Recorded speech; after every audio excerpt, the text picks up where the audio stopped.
রহিম সতত দেশপ্রেমিক নাগরিক তৈরির অঙ্গীকার নিয়ে এগিয়ে চলার কাফেলা বাংলাদেশ ইসলামী ছাত্র শিবির 1977 সালের 6 ফেব্রুয়ারি থেকে এমন একটি প্রজন্ম তৈরির প্রচেষ্টা চালিয়ে যাচ্ছেন যারা জায়গাতে ছেলে ভূমিকা করেন এই বাংলাদেশের ভূখণ্ড থেকে জুলুম নির্যাতন মনুষ্যের করবেন।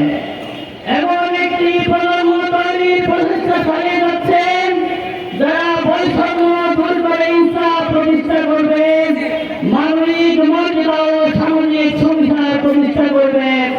এমন একটি প্রজন্ম তৈরির চেষ্টা চালিয়ে যাচ্ছেন যারা বাংলাদেশের জন্য প্রধান হয়ে বাংলাদেশের অগ্রগতির জন্য নিজেদেরকে নিয়োজিত করবেন।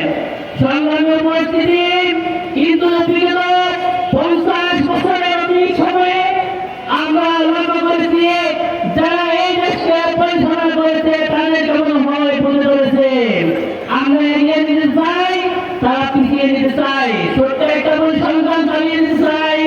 এই বাংলাদেশে শিক্ষা জীবন শুরু করে প্রায় 27 থেকে 30 লাখ শিক্ষার্থী, কিন্তু পড়াশোনা শেষ করতে পারে এখান থেকে 10 লাখের সংখ্যক শিক্ষার্থী পড়াশোনা শেষ করতে পারে না। যারা পড়াশোনা শেষ করে তাদের ভিত্তি বাড়ছিল কর্মসংস্থানের ব্যবস্থা করা হয় না। সেজন্য